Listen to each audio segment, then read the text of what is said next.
नमस्कार, आवाज अड्डा में आपका बहुत बहुत स्वागत है। आपके साथ मैं हूं विपिन। शुक्रवार से सोशल मीडिया पर एक खबर खूब वायरल रही। क्या सोमवार दुनिया भर में निवेशकों के लिए ब्लैक मंडे साबित होगा?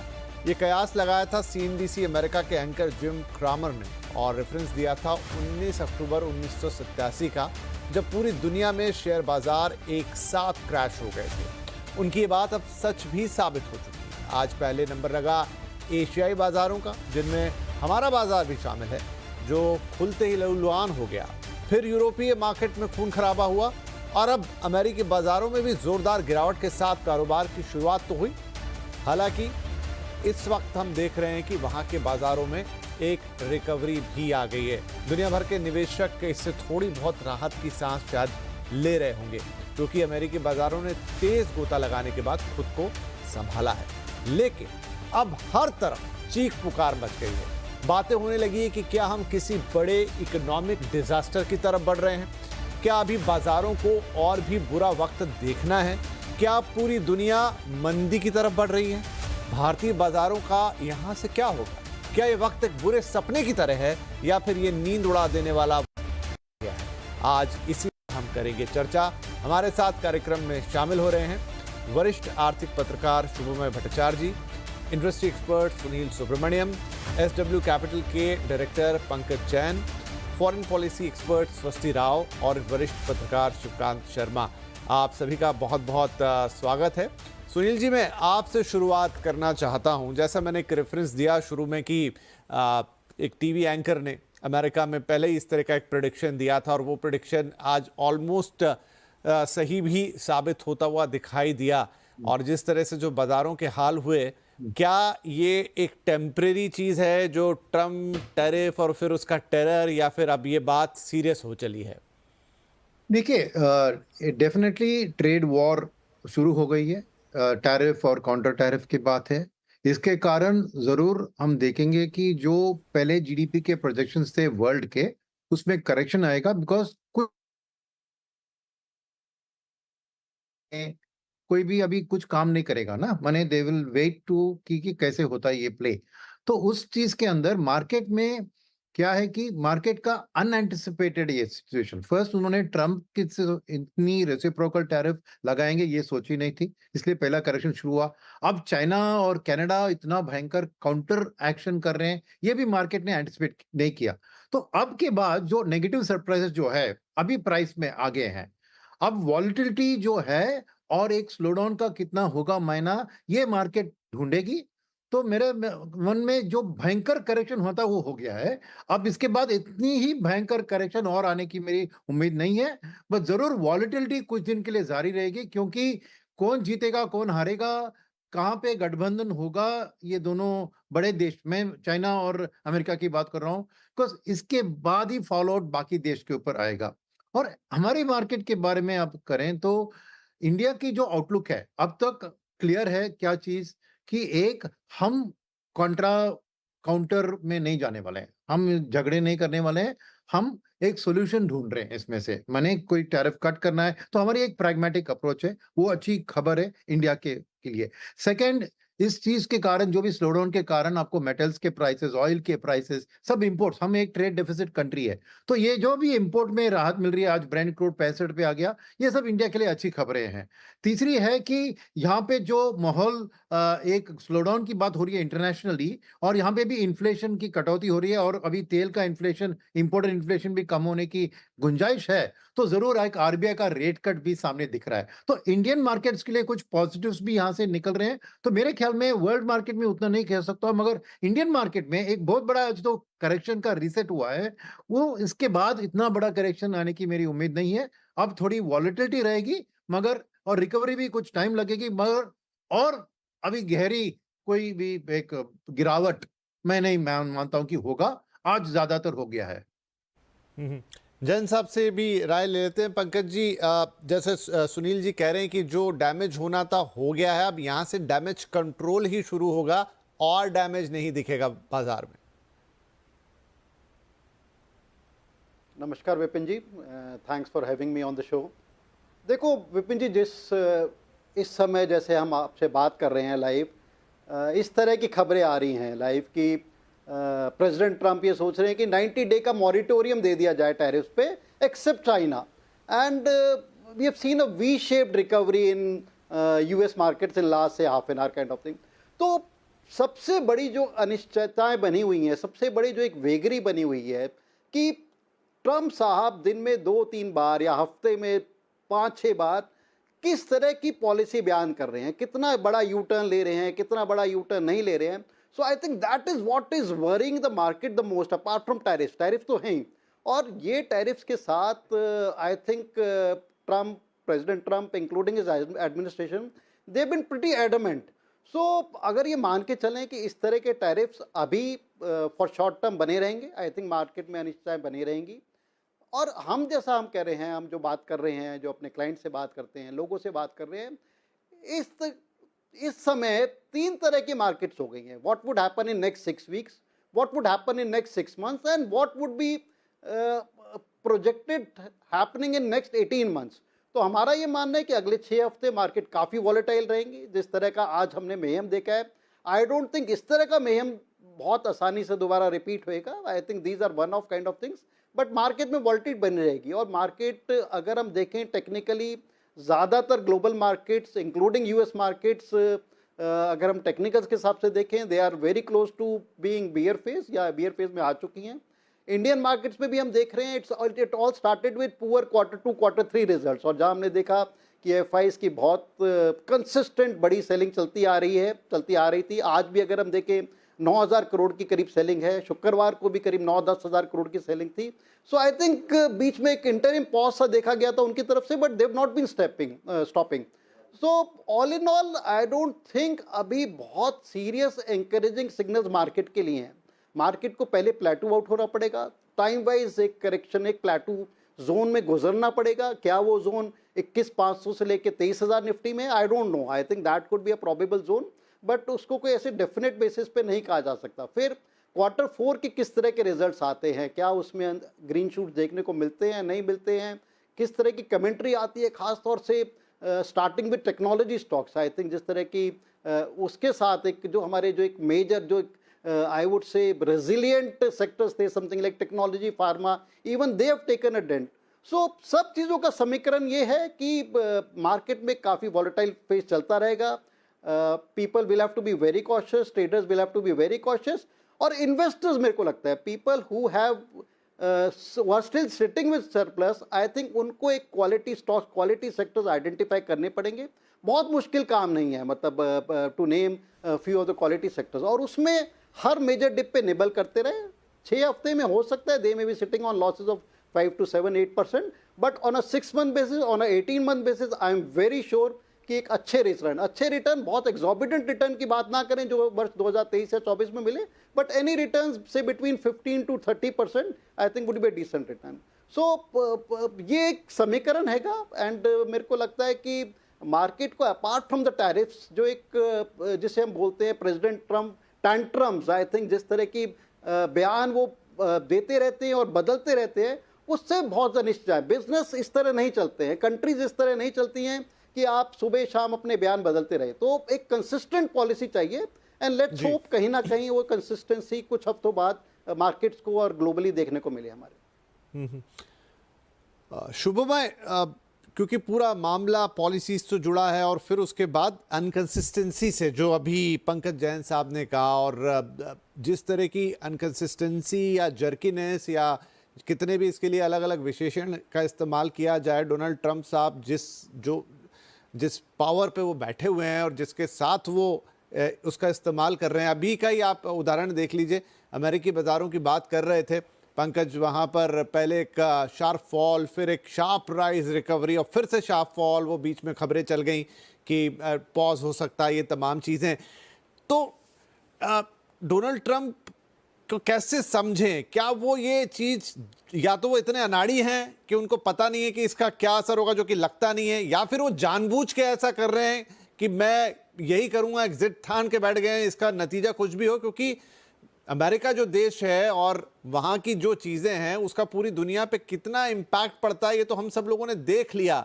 लेकिन ट्रंप के इस व्यवहार को कैसे समझे, और अगर ये कंटिन्यू रहा तो हमें ये कहाँ लेके जाके छोड़ेगा? विपिन जी, पहले तो शुक्रिया मुझे यहाँ बुलाने के लिए। आप जो कह रहे थे कि ट्रम्प अनाड़ी हैं या समझदार हैं, पॉइंट ये है कि जितने बड़े जो लोग at a level of power में रहते हैं ना, उनको समझ में नहीं आता है ऑफन कि उन्होंने जो एक प्रक्रिया शुरू कर दिया है उसका फुल इफेक्ट क्या कहाँ तक जाके पहुंचेगा। ट्रम्प, ये मैं मानने के लिए तैयार नहीं हूं कि ट्रम्प को पता नहीं था कि इससे, आफ्टर ऑल वो 30 साल से ही is been in the market, उनको अच्छी तरह समझ में आता है कि मार्केट में इसका इफेक्ट आएगा। वो पहले भी बोल रहे थे, लेकिन उन्होंने भी अंदाज नहीं किया होगा कि इतना ज्यादा इफेक्ट आएगा मार्केट में। और ये इनके लिए मैं सरप्राइज नहीं, मैं नहीं मानता हूं कि सरप्राइजिंग नहीं था, सरप्राइज होगा। क्यों? क्योंकि there are so many moving parts global economy में कि किसी एक शख्स को इतना बड़ा चेंज लाकर उसके सारे बिंदु को समझना इम्पॉसिबल है। उन्होंने कोशिश किया है सोचने का कि भाई मैं ये पूरा चीज को मैं नहीं इस तरह से एक प्लान किया है। उनका प्लान मोर और लेस अभी भी शायद बरकरार है एंड मैं मानूंगा कि वो चल रहा है। लेकिन वो प्लान के अंदर में ये जो फ्लक्चुएशंस जैसे स्टॉक मार्केट का आज दिखा ग्लोबली, द राउट जो 2008 से भी ज्यादा था, इस तरह का राउट को फैक्टर इन करना इम्पॉसिबल है। और मैं अभी सुन रहा था, सुब्रमण्यम साहब बोल रहे थे, जैन साहब बोल रहे थे कि शायद ऐसा ज्यादा नहीं होगा। अम, मैं नहीं मानता कि ऐसा नहीं हो सकता है। क्यों? क्योंकि किस चीज पर मार्केट्स अभी फिलहाल ये देख रहे हैं, एक आशा पर बैठे हुए हैं, कुछ कुछ बना रहे हैं कि शायद 90 डे का पॉज होगा, शायद कुछ डिस्कशंस होगी, बट इसको मैं बहुत अनस्टेबल इक्विलिब्रियम मानता हूँ। बहुत थिन लाइन ऑफ कॉन्फिडेंस है, कहीं भी टूट सकता है। और डोमिनो इफेक्ट, क्योंकि इतना ज्यादा लॉसेस ऑलरेडी हर मार्केट्स में इन्वेस्टर्स उठा चुके हैं कि उनके लिए फर्दर लॉसेस बहुत कैटेक्लिज्मिक होगा। अगला लॉसेस का रिस्क इसलिए आ रहा है कि अभी ये जो स्केल ऑफ लॉसेस हुआ है, ये सिर्फ मार्केट में सीमित नहीं है। बैंक्स, फाइनेंशियल इंस्टीट्यूशंस ग्लोबली काफी ज्यादा हिट ले चुके हैं एंड क्वाइट पॉसिबल है कि चलते हुए कुछ दिनों में, अभी जिक्र हो रही थी कि इन द नेक्स्ट 6 वीक्स, मेरा आशंका यह है कि with in the next 6 weeks अगर कोई global financial institution turns turtle, financial liquidity का बहुत बड़ा हिट लेने में असमर्थ रहे, तो वो अपने आप में fresh reason for the global markets tank करने का आ जाएगा। एंड फ्रैंकली उसको उस वक्त समझाने की, उसको उस वक्त हैंडल करने के लिए प्रॉब्लम यह है कि G20 का जो एक फ्रेमवर्क था, वो फ्रेमवर्क अभी हमारे सामने नहीं है, क्योंकि सारे कंट्रीज के साथ यूएसए का जो टैरिफ लेकर ये जो कठिन परिस्थिति यूएसए ने क्रिएट कर दिया है, इसके बाद अभी कोई भी कंट्री यूनिफाइड मूव लेने के लिए तैयार नहीं रहेंगे, सभी अपना प्रोटेक्शनिस्ट स्टेप्स लेंगे। इसीलिए अगर कोई फाइनेंशियल इंस्टीट्यूशन, एंड मैं सीरियसली कह रहा हूं कि कोई फाइनेंशियल इंस्टीट्यूशन ग्लोबली अगर लिक्विडिटी में रिस्क में अगर फंस जाए, उसका सेव करने का जो नॉर्मल प्रोसेस हम मान चुके हैं फ्रॉम 2008 ऑनवर्ड्स, वो अभी अनुपस्थित है। और वो सबसे बड़ा खतरा है मार्केट के लिए। मार्केट में ये डायरेक्टली, करेंसी मार्केट में अगर आप देखें तो दिस इज द प्रॉब्लम कि अगर वहां पे कोई, जिसे कहते हैं बैरियर्स, दिख नहीं रहा है कि कहाँ पे ये चीज मेल्ट डाउन, कहाँ पे जाके सेटल होगा, एक्सेप्ट फॉर द फैक्ट कि डॉलर राइज कर रहा है जो एक्सपेक्टेड था। बट ये रिस्क, जो कोलैटरल डैमेज जो तैयार हो रहा है, वो कोलैटरल डैमेज किस तरीके से मार्केट पर असर करेगा, उसके ऊपर मैं अभी इस वक्त नो बेट्स आर ऑन, कुछ भी हो सकता है। एंड वो काफी ज्यादा पेनफुल करेक्शन होगा मार्केट्स के लिए। या विपिन जी, दोबारा लौटेंगे, लेकिन अब थोड़ा ग्लोबल इकोनॉमिक सिचुएशन पर बात करते हैं। शिवकांत जी और स्वस्ति हमारे साथ हैं, उसको थोड़ा और समझते हैं। शिवकांत जी, अमेरिका की ही एक हॉलीवुड फिल्म का डायलॉग है कि the great power comes with the great responsibility, और शायद अमेरिका में ही इस वक्त उसकी सबसे ज्यादा अवहेलना हो रही है। बिल्कुल सही कहा आपने। ये पूरी दुनिया में जंग बंदी करने चले थे, आके कहा था कि मैं सारे जंग रोक दूंगा, और इन्होंने आर्थिक जगत पे इतनी बड़ी जंग छेड़ दी है। ये एक तरह का आर्थिक एटम बम है। आप 100 साल पुरानी व्यापार व्यवस्था को अचानक एक दिन में बदलना चाहते हैं।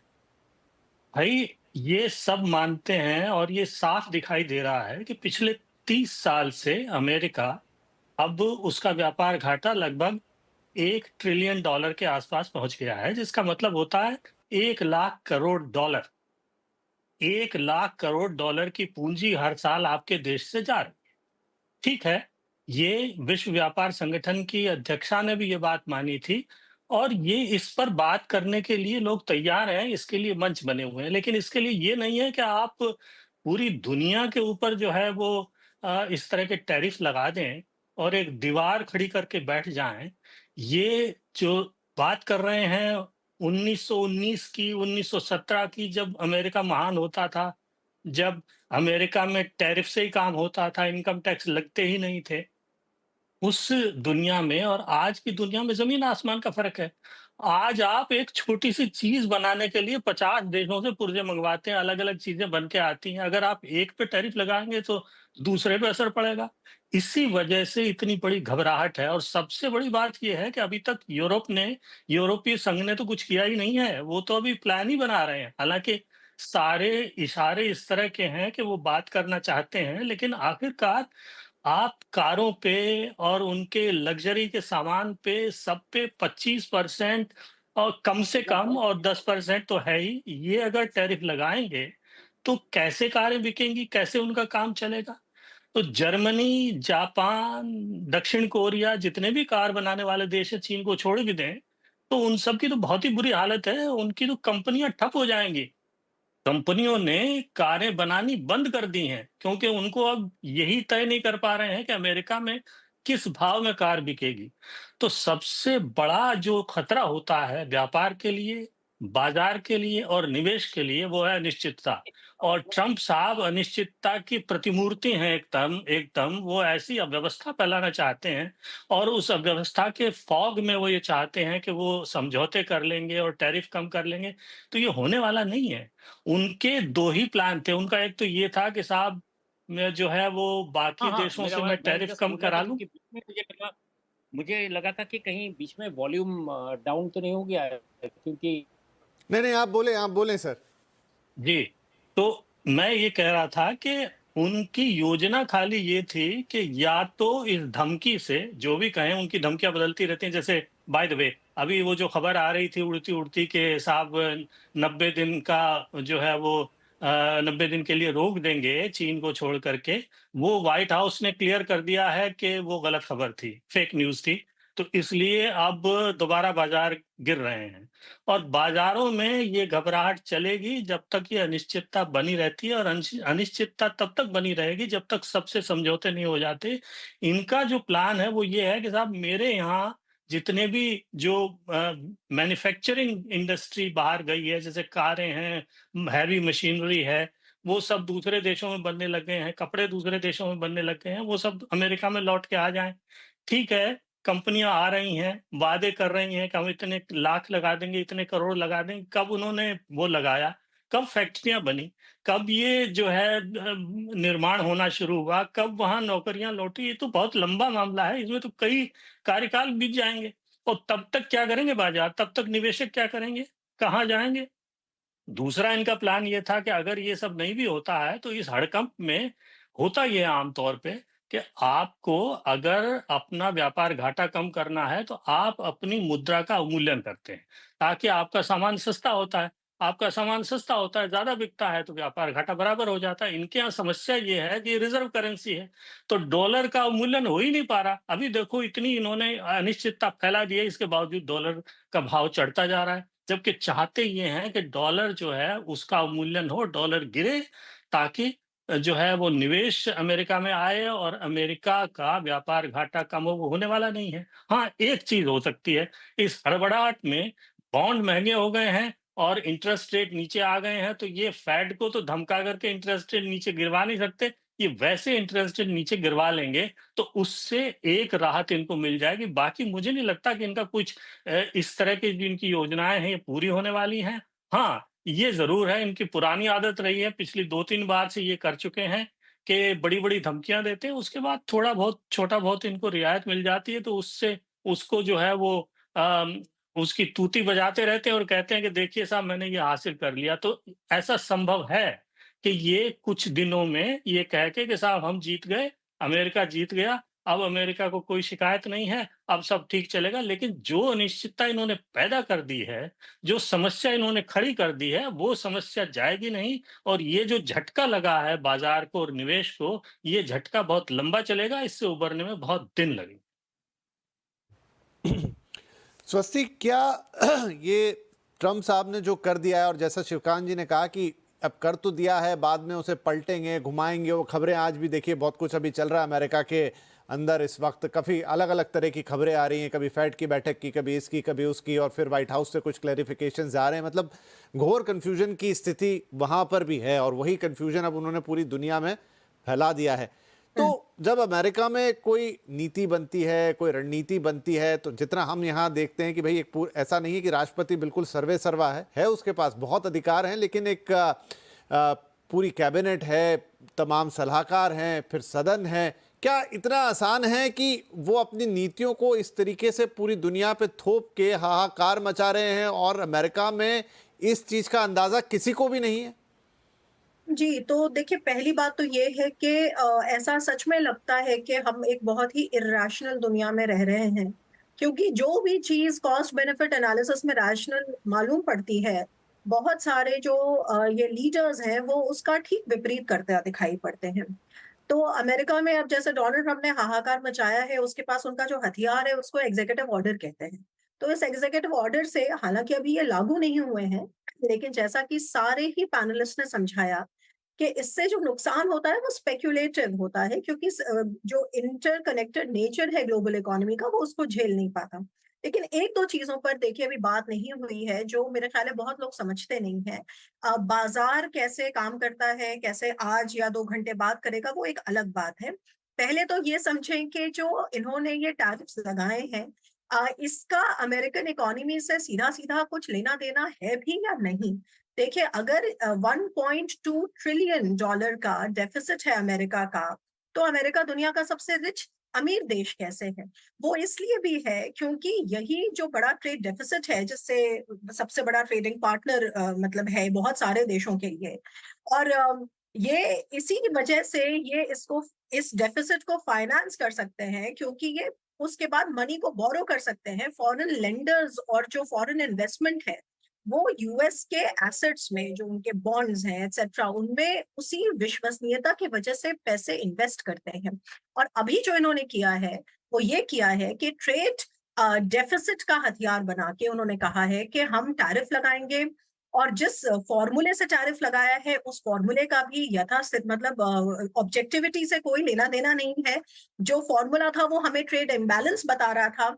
ट्रेड इम्बैलेंस जो है वो इकोनॉमिक रिलेशंस का एक मैं कहूंगी कि एक पार्ट होता है, क्योंकि the reasons for trade imbalance different हो सकते हैं। अमेरिका का चाइना से ट्रेड डेफिसिट क्यों है, और अमेरिका का बांग्लादेश से ट्रेड डेफिसिट क्यों है, अमेरिका का इंडिया से ट्रेड डेफिसिट क्यों है, इन सबके कारण अलग अलग हैं। तो इन कारणों को अगर आप नहीं एड्रेस करेंगे और केवल ट्रेड इम्बैलेंस का को ऑब्जेक्टिव को पैमाना बना के अगर आप टैरिफ लगा देंगे, तो उससे यही होगा जो इस वक्त हो रहा है। ये हो गई पहली चीज। दूसरी चीज ये कि जितने इरेशनल तरीके से ये टैरिफ्स लगाए गए हैं, मैं तो कहती हूँ कि भारत का इसमें रुख बहुत अभी तक सही रहा है, और यूरोपियन यूनियन का भी रुख बहुत सही रहा है। चाइना को छोड़कर अभी तक कोई ऐसा देश नहीं है जिसने पूरी तरह से इसको रेसिप्रोकेट किया हो, और ये अच्छी बात है क्योंकि सबको इस वक्त थोड़ी सर्टेनिटी की जरूरत है।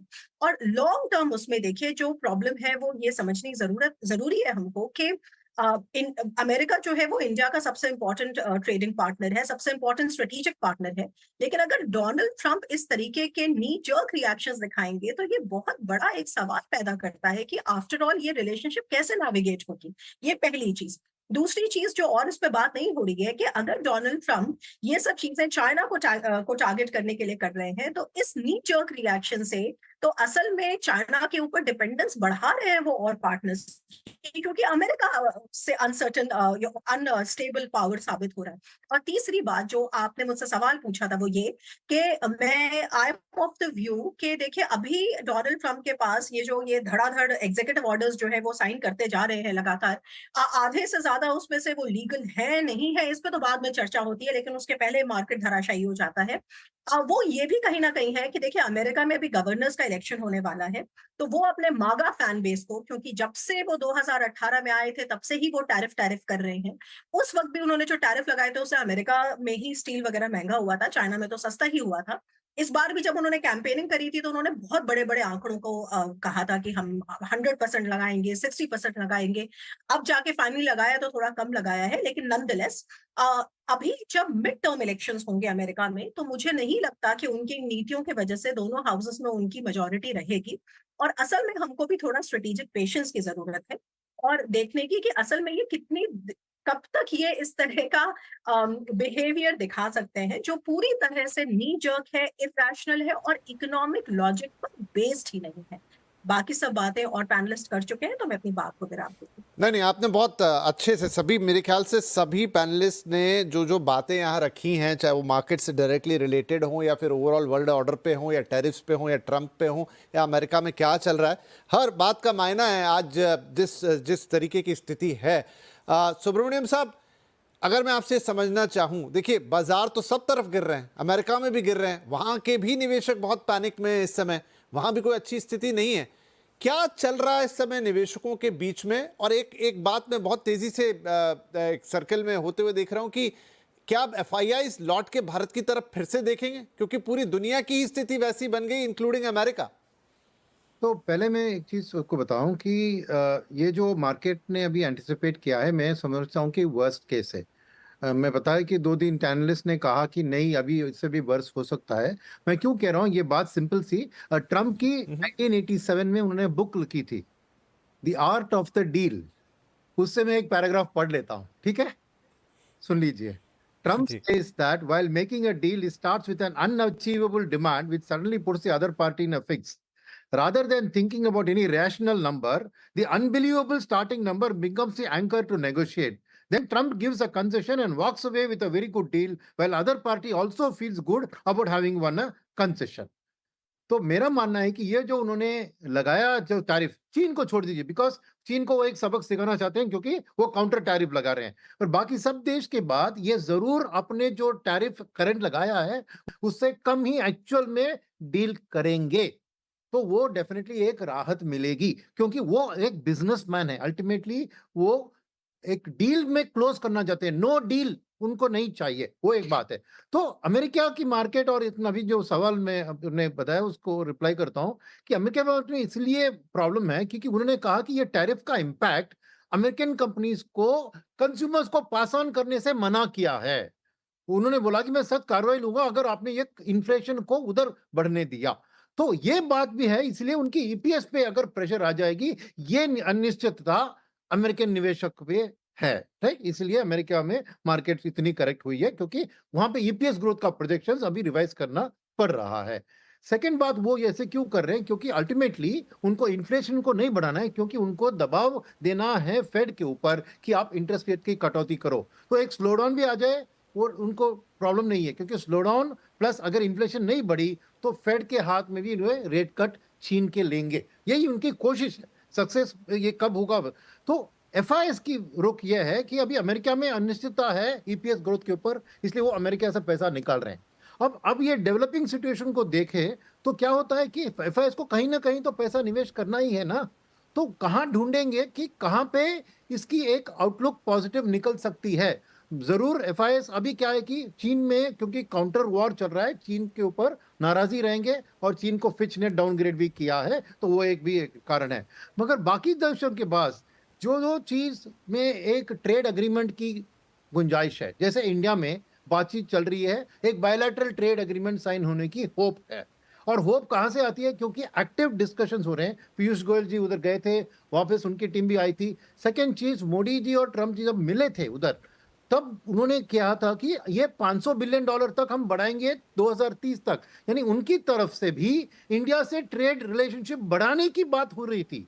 वो कहां पे? जरूर कुछ ना कुछ गिव एंड टेक तो होगा। हमें कुछ उनसे तेल खरीदना होगा, कोई एडवांस डिफेंस इक्विपमेंट खरीदना होगा, और इसे गठबंधन में शायद चीन से जो भी टक्कर हो रही है उसका कुछ ना कुछ फायदा इंडिया एक्सट्रैक्ट कर सकती है।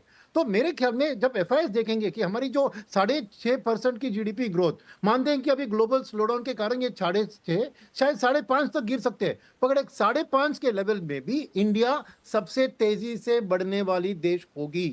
तो उनके पास अब एक चीज है, रेट कट हुआ तो वो पॉजिटिव होगी इक्विटीज के लिए, उधर इधर भी रेट कट हुआ तो फिर पॉजिटिव है इक्विटीज के लिए, नंबर 1। नंबर 2, डॉलर कि आज जो स्ट्रेंथनिंग 102 से 103 ये नहीं है। अगर रेट कट होती है और अमेरिका में स्लोडाउन होती तो डॉलर को वीक ही रहना पड़ेगा।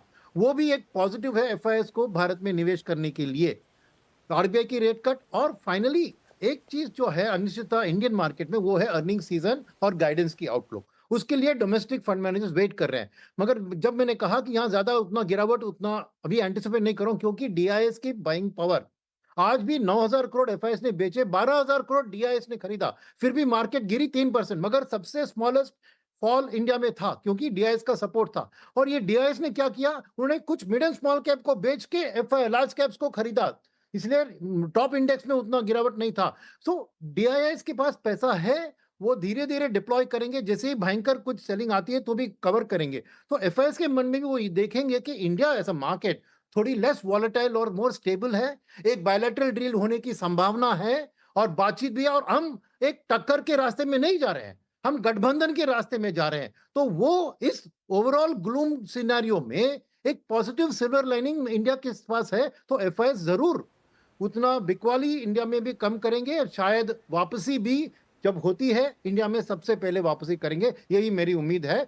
मगर वक्त की बात है, जैसे मैंने कहा शॉर्ट टर्म, आई थिंक पहले कहा था इन्होंने कि 6 हफ्ते, फिर 6 महीने और 18 महीने, राइट? 6 हफ्ते के लिए ये सब बात प्रॉब्लम रहेगी, मगर 6 महीने के अंदर एक सिल्वर ग्रीन सिग्नल, क्योंकि ट्रम्प भी अपना जो टैरिफ का स्टैंड है इरेशनल से एक नेगोशिएटिंग लेवल पे कम कराने की बात करेंगे, तब मार्केट्स एक रिलीफ रैली भी शुरू हो।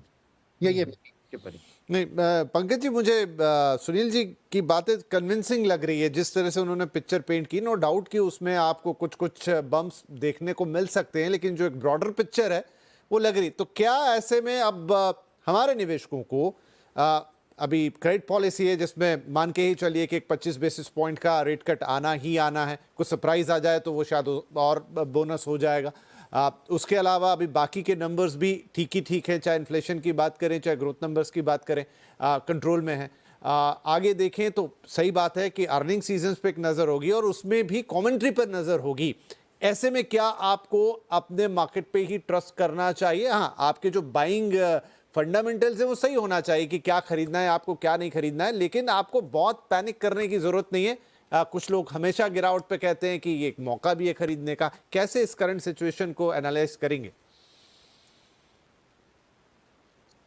देखो Vipin ji, we'll have to be rational. और अगर हम बात पैसों की कर रहे हैं, फाइनेंसेस की कर रहे हैं, इकोनॉमिक्स की कर रहे हैं, तो एक सेकंड के लिए let's keep the patriotic fervour on the side. अगर हम एक पैट्रियोटिज्म थोड़ी देर के लिए साइड में रख दें, and let's talk only on financial basis, on economic basis, on money basis. और मैं अगर एक एफआई के नज़रिए से अगर मैं 2 शब्द बोलूं, आई थिंक कोई ऐसा इमीडिएट कारण नहीं है कि एफआई रश इन करें इंडियन मार्केट्स में। कोई वैल्यूएशन बहुत सुपर अट्रैक्टिव नहीं हो गए। जो ट्रम्प साहब ने किया, एक वर्ल्ड ऑर्डर को ऑलमोस्ट डिस्ट्रॉय सा कर दिया है, चाहे वो इकोनॉमिकली हो, टैरिफ वाइज हो। जो एक मान के चल रहे थे कि जब वो जिस मैंडेट के साथ आए थे, एक प्रो कैपिटलिस्ट ट्रम्प माने जाते थे, और ये मानने जा रहा था कि once Trump is there, I think economies को फायदा होगा। जो वायलेंस वर्ल्ड में चल रहा है, जो वॉर्स वर्ल्ड में चल रही हैं, उनमें एक बहुत जल्दी विराम आएगा and will be back to rosy days. I think उसके विपरीत हुआ है। वॉर में ठीक है थोड़ा बहुत थमा हुआ है, but they are nowhere close to closure. और जिस तरह से on immediate basis, on a very fast track basis ये टैरिफ वॉर चल रही है, इकोनॉमिक ऑर्डर को डिस्ट्रॉय किया गया है। उसके अलावा अगर हम एक जैसे नाटो एज अ फ्रंट अगर हम देखें, जो एक 100 साल के एक जो फ्रंट बने थे, उनको सडनली यू टेल देम कि everybody has to fend for himself और हरसेल्फ और कंट्री को अपना ध्यान अपने आप रखना है, तो ऐसा नहीं होता है। आई थिंक डिस्ट्रॉय करने में बहुत कम टाइम लगता है और उस चीज़ को दोबारा से एक समीकरण को एक ग्रुप को इकट्ठा करने में या कॉन्फिडेंस बिल्ड मेजर्स में बहुत लंबा समय लग जाता है। सो मेरा ये मानना है कि अभी अनिश्चितताएं बने रहेंगी और जैसा मैं कह रहा था it will take some time और एक बेबी स्टेप्स आएंगे बिफोर एक मार्केट को एक टाइम वाइज एक प्लेटू में घूमना पड़ेगा। और उसके अगर हम देखें, ठीक है, डेफिनेटली इंटरेस्ट रेट्स में हो सकता है एक एग्रेसिवली थोड़ा कटौती आए, चाहे वो डोमेस्टिक की बात हो। यूएस फेड की अगर हम बात करें, वहाँ पर एक और अपनी जंग छिड़ रही है between president Trump and US Fed. I think US Fed का बयान बिल्कुल सही है कि जिस तरह की पॉलिसीज है, इन्फ्लेशन का काफ़ी बड़ा खतरा है and there is no aggression from my side to cut on interest rate. और प्रेसिडेंट साहब कह रहे हैं कि आप why don't you go ahead and cut the rate. तो बहुत सारी चीज़ें, बहुत सारे गोल्स, सेल्फ गोल्स इधर उधर से हो रहे हैं and they have been shooting around. China अब वो चाइना नहीं है जो आज से 20-25 साल पहले चाइना था। China by itself is a very strong nation और जिस तरह के एक ग्लोबल में जो उनके सामान की या ट्रेड की ज़रूरत है कि you can not ignore China at all. So many things are floating around. Q4 के हमारे जिस तरह के रिजल्ट्स हैं, कोई ऐसी बहुत ज़्यादा ऑप्टिमिज्म नहीं है Q4 के रिजल्ट में। What has happened in last 2 weeks, तो मेरे को लगता है कि ज़्यादातर कमेंट्री अब कॉशियस की तरफ से आएगी, जो मैनेजमेंट की तरफ से आएगी। So what we have been telling our clients, what we have been advising our people, कि stay cautious। कोई ऐसा कोई नहीं ये समझे कि यहाँ से बहुत सीरियस अपटिक आने वाला इमीडिएट बेसिस पे।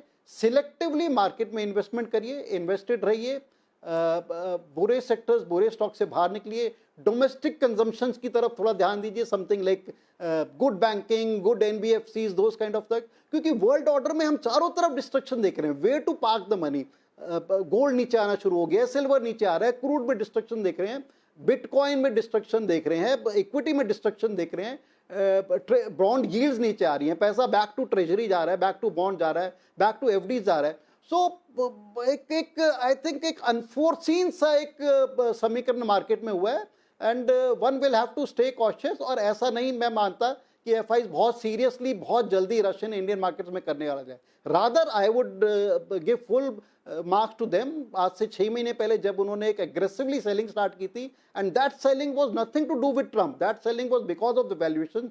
दो बहुत सीरियस एक्सटेंडेड वैल्यूएशन हमारी मार्केट में हो गए थे। I think they outwitted retail investors, they outwitted our domestic funds. I think they were the first one to aggressively start selling और वो सेलिंग चलती रही है।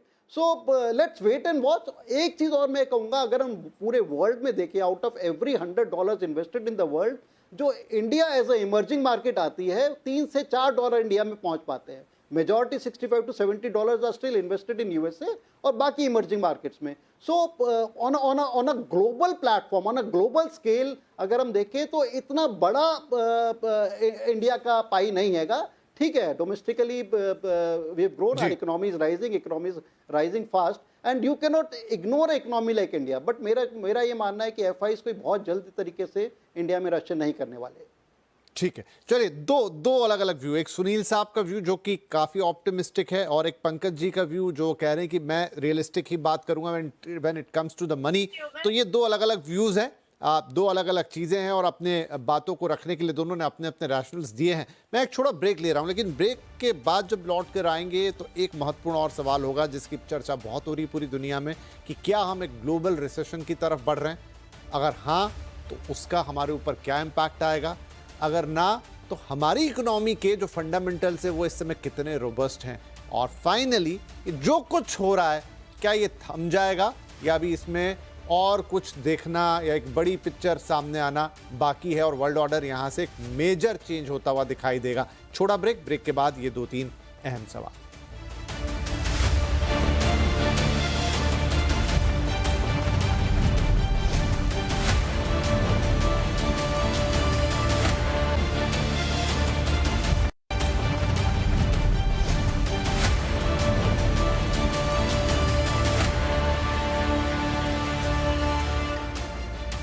Welcome back. आप देख रहे हैं आवाज अड्डा। टैरिफ का वॉर कब थमेगा हाहाकार, क्योंकि काफ़ी हाहाकार इस वक्त दुनिया में मचा दिया ट्रंप साहब ने अपने टेरर से, और उसका इम्पैक्ट हम दुनिया भर के मार्केट्स पर भी देख रहे हैं, इंक्लूडिंग द अमेरिकन मार्केट्स। तो चलिए, ब्रेक से पहले हमने काफ़ी सारा एनालिसिस किया इस मौजूदा सिचुएशन का, उसके हर तरह के इम्पैक्ट का, from markets to the economies और वर्ल्ड ऑर्डर पे भी। अब कुछ 2-3 अहम सवाल और बचते हैं जिनका जवाब लेने की कोशिश करेंगे।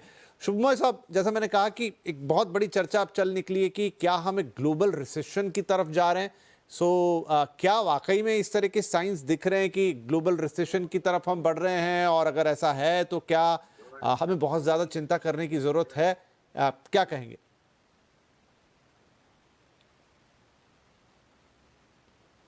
विपिन जी, ग्लोबल रिसेशन अंकित करना वेरी डिफिकल्ट है, क्योंकि अगर इन्फ्लेशनरी ट्रेंड्स अगर हो रहे हैं यूके में, यूएसए में, और इसकी वजह से उनके कंज्यूमर्स ग्रोथ कंजम्पशन से सॉफ्टन कर जाए, वो अलग चीज़ है। भारत में ट्रेंड्स बिल्कुल अलग है, क्योंकि भारत का ज़्यादातर कंजम्पशन डोमेस्टिक ड्रिवन है। इसीलिए ग्लोबल रिसेशन का पैटर्न इज एक ऐसा चीज़ है जो हम सभी इस वक्त, इट वेरी डिफिकल्ट है सोचना, क्योंकि सच में भारत में और चाइना में और दूसरे एशियन देशों में जिनके पास फाइनेंशियल मसल पावर है, वो भरपूर इस कोशिश करेंगे कि कंज्यूमर्स अपना कंजम्पशन कम ना करें। हमारे इकोनॉमी में खासकर अगर हम देखें, कंजम्पशन पैटर्न राइज करना शुरू किया है काफ़ी क्वार्टर्स के बाद। इसीलिए मैं नहीं मानता कि ग्लोबल रिसेशन यूनिफॉर्मली एक समय में एक जैसा कोविड के टाइम में जैसे हुआ था उस तरह का होने का गुंजाइश है। लेकिन इंडिया में इस सिचुएशन को अगर हम देखें कि हमारे लिए क्या करना है, तो फर्स्ट थिंग, भारत सरकार ने बजट में या पिछले 2-3 साल में जो रवैया अपनाया है, वो ये है कि अपना एक्सपेंडिचर को कंट्रोल में रखे, सिर्फ कैपिटल एक्सपेंडिचर को बढ़ावा दे। ये वाला पॉलिसी गवर्नमेंट को रिवाइज करना पड़ेगा। ट्रम्प टैरिफ्स का इफेक्ट को न्यूट्रलाइज करने के लिए भारत सरकार को एक्सपेंडिचर बढ़ाना बहुत जरूरी है, बहुत सारे क्षेत्र में।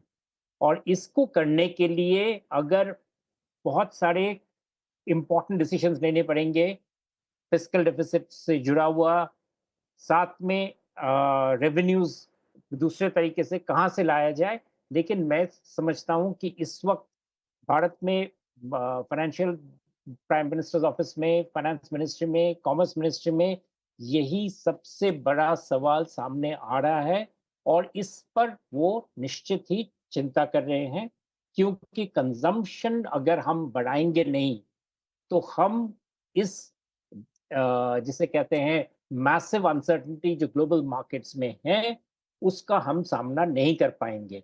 एक्सपेंडिचर कंप्रेशन रखने का जो सिस्टम, जो एक पॉलिसी भारत सरकार ने बहुत स्ट्रांगली एम्फसाइज किया था, वो पॉलिसी में अभी ढील देनी पड़ेगी, और ये बहुत ज़रूरी हो गया है। आज आप देखेंगे गवर्नमेंट ने एक फ्यूल टैरिफ 2 रुपीज़ एक्साइज बढ़ाया है, कंज्यूमर्स पे कोई इफेक्ट नहीं आएगा, बट ये काफ़ी सिग्निफिकेंट है कि गवर्नमेंट अपना टैक्स कलेक्शंस, अपना रिसोर्सेज बढ़ा रहे हैं, क्योंकि गवर्नमेंट में क्लैरिटी आ रही है कि हमें अगर ट्रम्प टैरिफ से डील करने में this is what we need to do. साथ में मैं मानूंगा कि चाइना और बाकी सारे एशियन कंट्रीज, स्पेशली जापान वगैरह में भी वही सेम प्रोसेस करेंगे कि वो इस बारी करेंगे एक्सपेंशन। तो क्वांटिटेटिव ईजिंग वाली जो चीज़ रही थी ड्यूरिंग 2021 में वेस्टर्न कंट्रीज में, इस बारी आप क्वांटिटेटिव ईजिंग देखेंगे एशियन कंट्रीज में, और वो एक बहुत बड़ा स्टेप होगा ग्लोबल इम्बैलेंसेस में। जी विपिन जी। जी ठीक है सर, आपने काफ़ी अच्छे से सिचुएशन को एनालाइज किया, एंड इम्पॉर्टेंट की सही बात है, हमें ऐसे प्रेडिक्ट नहीं कर सकते ग्लोबल रिसेशन को, लेकिन जो भी चीज़ें हमें सामने दिखाई दे रही है, और is India coupled with other countries है, हमारे डोमेस्टिक फंडामेंटल्स ही स्ट्रॉन्ग हैं, उस पर हमें देखना होगा। शिवकांत जी, लेकिन अगर इसे पूरे ग्लोबल ऑर्डर के हिसाब से देखें और वर्ल्ड ऑर्डर के हिसाब से देखें, ऑलरेडी हमने बहुत समय नहीं हुआ है जब पैंडेमिक से गुजरे हैं, तब भी पूरी दुनिया हिली। उसके बाद फिर लगातार हम देख रहे हैं कि पैंडेमिक के बाद उम्मीद आई थी कि चलिए अब सब कुछ शांत होगा, लेकिन फिर युद्ध होते गए और वहाँ पे पूरी दुनिया उलझी रही। अब जैसा बातचीत में भी आया कि ट्रम्प साहब के आने के बाद सबको उम्मीद थी कि यहाँ पर ये सब चीज़ें ख़त्म होगी, शायद थोड़ी बेहतरी होगी, लेकिन उन्होंने एक दूसरी तरह की चीज़ डाल दी। तो एक वो स्पाइरल है जिसमें लगातार दुनिया उलझती सी जा रही है। क्या धीरे धीरे ही सही, लेकिन हम एक दूसरे वर्ल्ड ऑर्डर की तरफ बढ़ रहे हैं, एक ऐसी दुनिया की तरफ बढ़ रहे हैं जो अगले 10-15 साल बहुत स्क्रैची सी रहेगी? वर्ल्ड ऑर्डर है ही कहाँ। देखिए, वर्ल्ड ऑर्डर जो था उसको तो तोड़ दिया। जहां तक व्यापार की बात है, व्यापार के वर्ल्ड ऑर्डर को ट्रम्प कह चुके हैं तोड़ना चाहते हैं, और उन्होंने एक तरह से तोड़ दिया है। तो गया। हम कुछ देर पहले रिसेशन की यानी मंदी की बात कर रहे थे। इतिहास में अगर झांकें तो 1929 1928 में अमेरिका ने संरक्षण की इस तरह की दीवार खड़ी करने की कोशिश की थी। 1930 में क्या हुआ आप सब जानते हैं। सबसे भयंकर इतिहास की मंदी आई।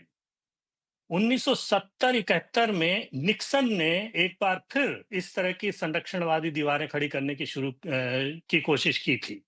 1973 से 75 में एक बार फिर भयंकर मंदी आई। क्यों है ये सब? क्योंकि अमेरिका, आप चाहें न चाहें, लेकिन दुनिया की 26% अर्थव्यवस्था तो अमेरिका ही है। तो अगर अमेरिका संरक्षण वाली दीवारें खड़ी करता है तो विश्व व्यापार में इससे रुकावट आती है। और आपको आर्थिक विकास के लिए दो तीन चीजें चाहिए। एक तो आपका डोमेस्टिक कंजम्पशन, जिसकी कि शुभमय जी ने बात की, वो बढ़ते रहना चाहिए, और दूसरा व्यापार में रुकावट नहीं आनी चाहिए। तो व्यापार में तो रुकावट आ रही है। जहां तक जो आपका घरेलू कंजम्पशन है, घरेलू जो उपभोग है, वो कम होगा कि नहीं होगा। अब अगर आप इस तरह के नीरो टाइप के फैसले लेंगे जिससे एक एक दिन में आपके पेंशन के 10%, 20%, 30% पैसे उड़ जाएंगे, तो खर्च करने वाला 4 बार सोचेगा ना कि मैं कुछ खरीदने जाऊं कि नहीं जाऊं। और अगर वो 4 बार सोच के खरीदने जाएगा, तो जो निवेश करने वाला है, जो निर्माता है, वो तो 50 बार सोचेगा कि मैं बनाऊं कि न बनाऊं। और आगे जो है वो रिसर्च एंड डेवलपमेंट में खर्च करूं ना करूं, एक्सपेंशन में खर्च करूं ना करूं। तो ये सारी चीजें जब धीमी पड़ती है तो मंदी तो आती है। तो मंदी के तो सारे आसार इन्होंने तैयार कर दिए हैं। अब अगर मंदी नहीं आती है तो उसका कारण यही हो सकता है कि एशिया में किसी तरह से हम जो है वो कैपिटल एक्सपेंशन और खर्चा बढ़ाएं। क्योंकि यूरोप की अगर बात करें, जापान की बात करें, तो उनका कर्ज का लेवल इतना बढ़ चुका है कि वो चाह करके भी एक सीमा से ज्यादा अपना इकोनॉमिक एक्सपेंशन नहीं कर पाएंगे, वो अपना खर्चा नहीं बढ़ा पाएंगे। वो तो डिफेंस में खर्चा बढ़ाने के लिए रो रहे थे, अभी आपने जो है वो उनके व्यापार पेट पे लात मार दी, तो अब तो वो दोनों काम नहीं कर पाएंगे। तो यूरोप जो है वो दुनिया का अभी भी सबसे बड़ा व्यापार, अगर आप व्यापार की बात करें तो सबसे बड़ा हिस्सा यूरोपियन यूनियन है। उसके बाद चाइना का नंबर आता है, तीसरा नंबर अमेरिका का आता है। तो ये दो ब्लॉक जो है, दूसरे ब्लॉक से आप झगड़ा कर रहे हैं चाइना से, और जो यूरोपियन यूनियन है उससे जो है उसको आपने वैसे डिसरप्ट कर दिया। तो अगर व्यापार में ये दोनों ब्लॉक अगर रुक जाते हैं तो उसके बाद व्यापार की गाड़ी वो चल नहीं सकती ना। इसलिए मुझे लगता है कि मंदी का खतरा बढ़ रहा है। इसीलिए गोल्डमैन सैक्स ने जो मंदी के आसार हैं उसको 45% बढ़ा के कर दिया है। तो जब भविष्यवाणी करने वाले जो है वो 45% पे पहुंच जाते हैं, समझ लीजिए कि वो आधा आधा खतरा है। हो भी सकता है, नहीं भी हो सकता है। इसके लिए हर सरकार को भरपूर कोशिश करनी पड़ेगी। भारत थोड़ी सी अच्छी स्थिति में इसलिए है कि भारत की जो अर्थव्यवस्था है वो निर्यात पे ज्यादा निर्भर नहीं करती, ज्यादा निर्भर जो है वो घरेलू उत्पाद पे करती है। लेकिन ये हमारी कमजोरी भी है। अगर हमें इस अवस्था से आगे बढ़ना है, अगर हमें आर्थिक स्थिति सुधारनी है, तो हमें माल बाहर बेचना होगा। दुनिया में, इतिहास में ऐसा कोई देश नहीं हुआ है जो अपने यहाँ उत्पादन करके अमीर बना हो। अमीर बनने के लिए हमेशा आपको अपना माल दूसरे देशों में बेचना पड़ता है, उनकी पूंजी अपने पास लानी पड़ती है, उस पूंजी का आप इस्तेमाल करते हैं और उससे आपका विकास होता है। चीन ने ये किया, जापान ने ये किया, जर्मनी ने ये किया। मैं दुनिया भर के आप उदाहरण गिना सकता हूँ। भारत कोई नया नवेला नहीं है कि बिना किए बन जाएगा। इसलिए भारत के सामने सबसे बड़ी चुनौती ये खड़ी हो गई है कि इस तरह से अंतर्राष्ट्रीय व्यापार में जिस तरह की रुकावट आ गई है, इसके चलते अब वो अपना अपना व्यापार फैलाएगा कैसे? उसके लिए नए रास्ते खुलेंगे। यूरोपीय संघ है, हो सकता है उसके साथ जल्दी से समझौता हो जाए, हो सकता है कुछ और नए समझौते हो जाएँ, कुछ नई मार्केट उसे मिल जाएँ। लेकिन जो भी नई मार्केट आगे बनेंगी, मिलेंगी, उसके लिए जो है वो आपकी सप्लाई चेन, उसका भी डिसरप्शन होगा, नई सप्लाई चेन बनानी पड़ेंगी। तो ये बहुत बड़ी रुकावट, बहुत बड़ा सिरदर्द खड़ा कर दिया सबके लिए ट्रंप ने, और भारत के लिए भी कोई बहुत आसान रास्ता नहीं है। तो स्वस्ति कह रहे हैं शिवकांत जी, भारत के लिए आसान रास्ता यहाँ से है नहीं, बहुत सारी मशक्कत करनी होगी। अब ऐसे में भारत की आर्थिक, कूटनीतिक, सामरिक भी कह लूँ एक हद तक, क्योंकि उन सब चीज़ों से आप कहीं उलझते रहते हैं, कभी चीन, कभी पाकिस्तान, ये सब बना रहता है। तो क्या यहाँ से एक पॉलिसी होनी चाहिए?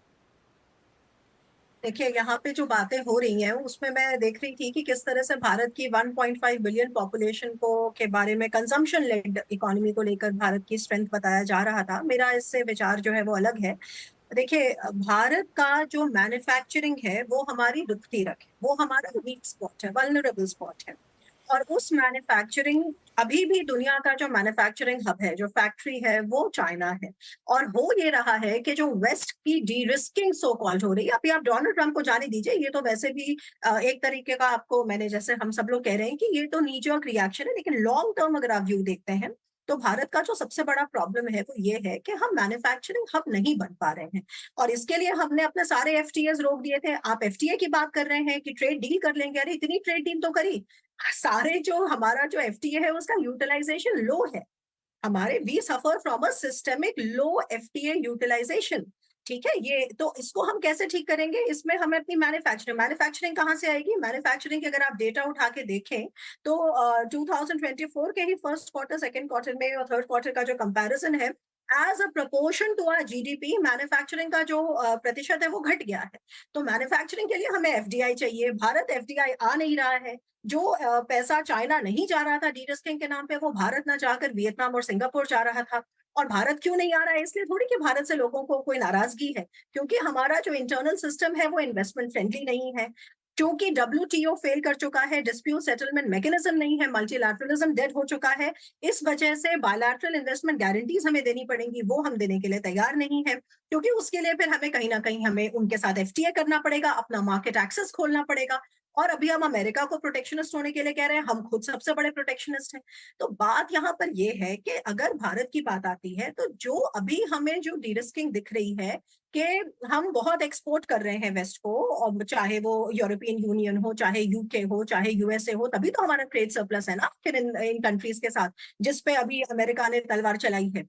ये जो है, जितना हम एक्सपोर्ट कर रहे हैं वेस्ट को, उसी प्रपोर्शन में हम इंपोर्ट ज्यादा कर रहे हैं चाइना से, क्योंकि हमारी क्रिटिकल डिपेंडेंसी चाइना पे बनी हुई है।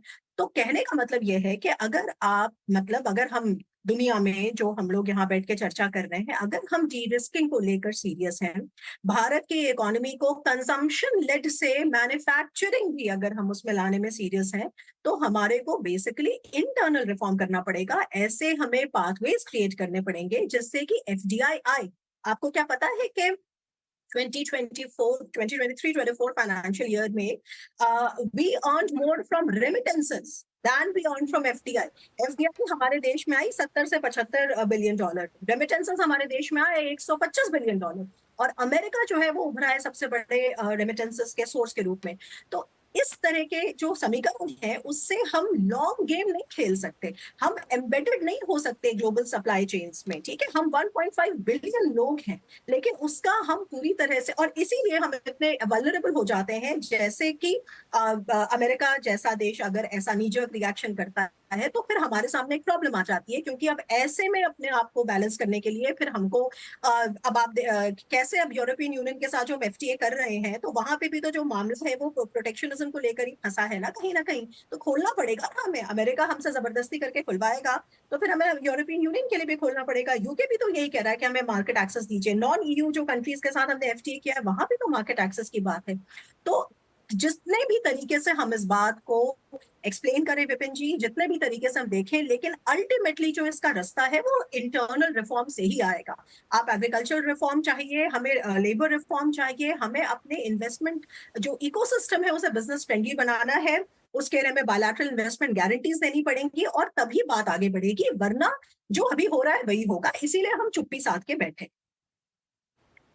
जी चलिए, क्योंकि काफ़ी बड़ी वृहद और गहरी चर्चा और इस बीच लगातार डेवलपमेंट्स भी हो रहे हैं, उसी बहाने हमने ये भी देखा कि इंटरनली हमें क्या करने की ज़रूरत है। स्वस्ति ने काफ़ी इन डिटेल बातचीत अभी की कि किस तरीके से हम अपने एक मैन्युफैक्चरिंग को बूस्ट करना चाहते हैं। बीच में China+1 की भी बात चली थी, जिसमें काफ़ी चीज़ें हिंदुस्तान की तरफ मुड़ी थी, लेकिन लगता है वो चीज़ भी अभी पटरी पर उतनी पहुंची नहीं। अब थोड़ा उसका मामला कम होता हुआ दिख रहा है, मतलब कोई क्लैरिटी उस पर दिखाई नहीं देती कि वो China+1 की थ्योरी हम कितना सक्सेसफुल होता हुआ देख रहे हैं। बहरहाल बहुत सारी चीज़ें हैं जो हमारे देश में हैं, जो हम ठीक करेंगे वक्त के साथ। वो चीज़ें हैं, काफ़ी प्रयास हो रहे हैं, लेकिन अभी जैसा शिवकांत जी ने कहा था कि एटम बॉम्ब फोड़ दिया है ट्रम्प साहब ने, तो जब वो बॉम्ब फूटा है तो उसके तुरंत रिएक्शंस भी होंगे, वो उसके विस्फोट के जो अणु हैं वो भी सबको झेलने पड़ेंगे। तो अभी वो झेल रहे हैं, अब आगे